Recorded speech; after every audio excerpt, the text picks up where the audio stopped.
Assalamualaikum warahmatullahi wabarakatuh. Halo anak-anak, hari ini kita akan belajar mengenai sistem tata surya. Jangan lupa klik tombol mulainya ya.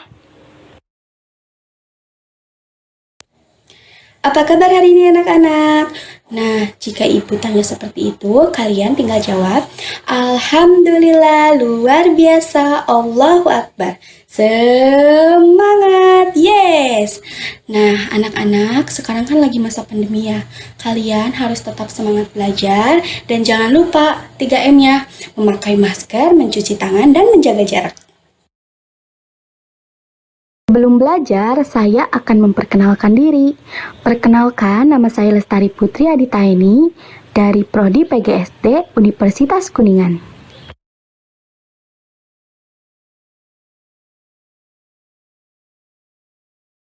Anak-anak, sekarang kita akan belajar mengenai sistem tata surya. Materinya ada sistem tata surya, susunan tata surya, bagian-bagian tata surya, dan benda-benda lain dalam tata surya.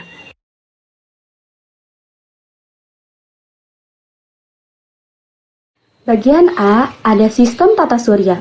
Sistem tata surya adalah kumpulan benda langit yang terdiri dari matahari dan semua yang mengelilinginya. Tata surya terletak pada galaksi Bima Sakti. Galaksi adalah kumpulan dari bintang. Bintang adalah benda langit yang memancarkan cahayanya sendiri.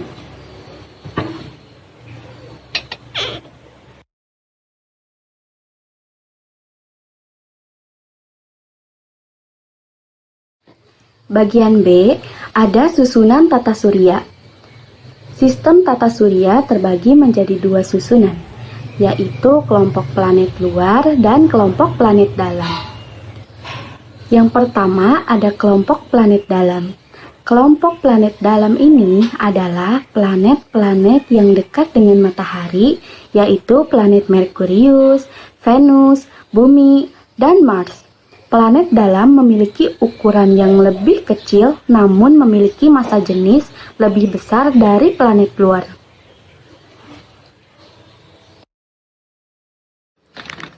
Bagian C ada bagian-bagian tata surya. Yang pertama ada matahari. Pada sistem tata surya ini, yang paling besar adalah matahari.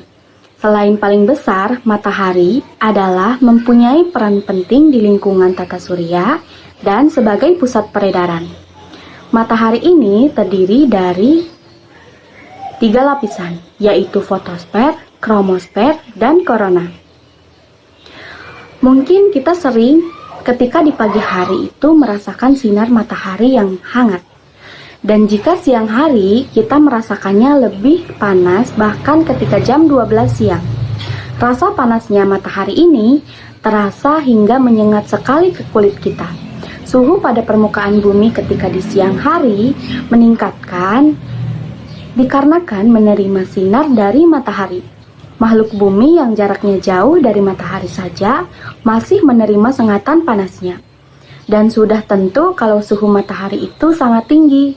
Matahari itu memiliki suhu yang sangatlah tinggi dan tidak memungkinkan untuk mengukur suhu secara langsung.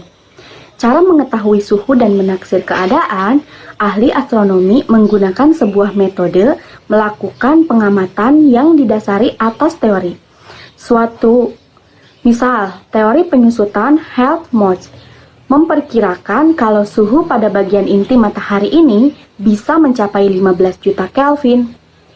Dan pada suhu ini sangatlah dipercaya jika suhu ini adalah inti pada matahari yang bisa mengakibatkan reaksi fusi inti bisa berlangsung.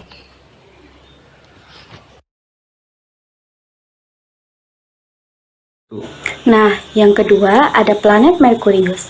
Merkurius adalah planet terkecil di dalam tata surya, namun memiliki jarak terdekat dengan matahari. Suhu di Merkurius berkisar 90 sampai 700 Kelvin. Merkurius terdapat inti besi yang dapat menghasilkan medan magnet yang memiliki kekuatan 0,1% dari kekuatan medan magnet. Nah, planet ini tidak memiliki satelit dan hawa. Planet ini berputar sesuai dengan sumbunya yang biasa disebut dengan rotasi. Merkurius ini memiliki rotasi yang sangat lambat dan sehingga satu putarannya mencapai 58,6 hari. Hal ini jelas berbeda dengan rotasinya. Revolusi pada planet ini tergolong cepat, yaitu selama 88 hari dan memiliki periode pada rotasinya ialah 59 hari. Nah, yang ketiga ada planet Venus. Planet Venus adalah planet yang lebih kecil dari Bumi dan tidak memiliki satelit. Planet ini dilapisi awan tebal yang tidak mengandung uap, air, dan oksigen. Planet yang biasa disebut dengan bintang kejora ini tidak memiliki satelit dan menepati urutan kedua terdekat dengan matahari. Planet ini memiliki cahaya yang paling terang. Jika dibandingkan dengan planet-planet yang lainnya, hal ini dikarenakan pada planet ini memiliki atmosfer yang berupa awan tebal yang berwarna putih. Dan ternyata dari awan inilah yang memantulkan sebuah cahaya matahari, sehingga ini yang membuat planet ini sangat cerah dan berkilau.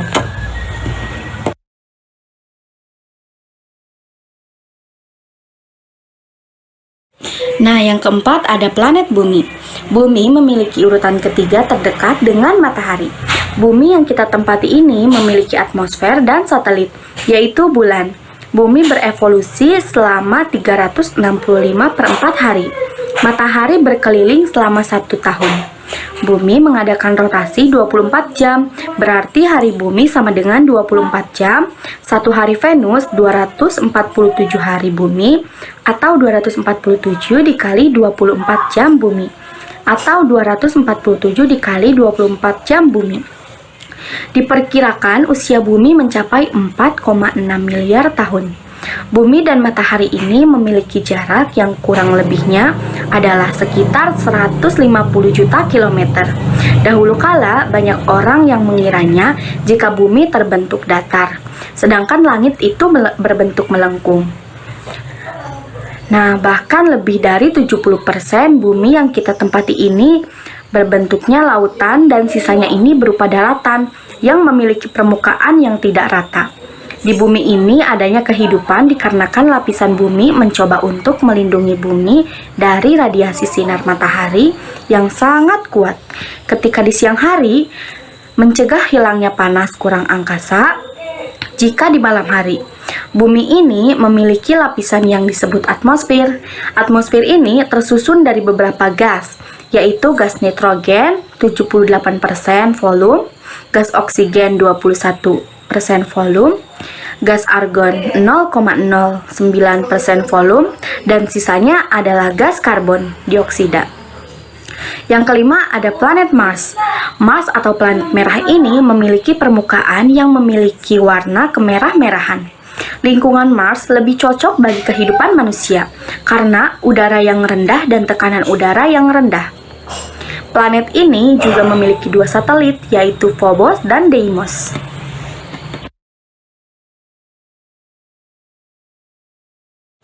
Yang keenam ada planet Jupiter. Planet Jupiter ini bisa juga disebut dengan planet Jupiter.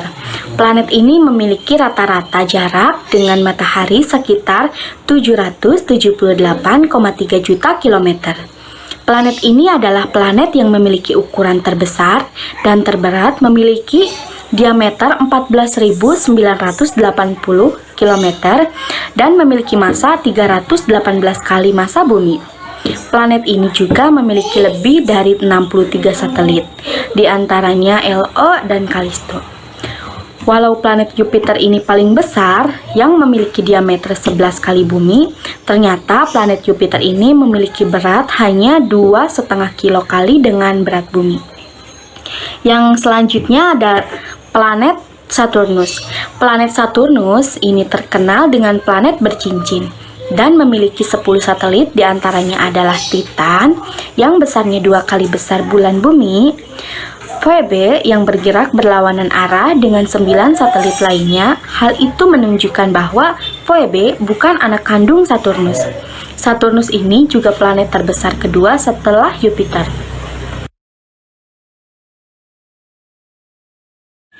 Kedelapan ada planet Uranus. Planet Uranus adalah planet terdingin dalam tata surya karena suhu atmosfernya kurang lebih 224 derajat Celcius dengan komposisi atmosfer yaitu helium, hidrogen, dan metana. Uranus memiliki 5 satelit yaitu Miranda, Ari, Umbriel, Titania, dan Oberon. Uranus merupakan planet gas yang berwarna biru kehijauan dengan awan tebal yang menutupinya. Uranus berjarak 2.880 juta kilometer dari matahari dengan periode rotasi 10 jam, 8 menit, dan periode revolusi 84 tahun. Yang 9 ada planet Neptunus. Planet Neptunus adalah planet yang di dalamnya terdapat angin dan badai. Karena itu Neptunus disebut dengan planet yang paling istimewa. Planet Neptunus ini memiliki kesamaan dengan Uranus, yaitu memiliki atmosfer yang terdiri dari helium, hidrogen, dan memiliki gas metana. Neptunus memiliki 2 satelit, yaitu Triton dan Nereid.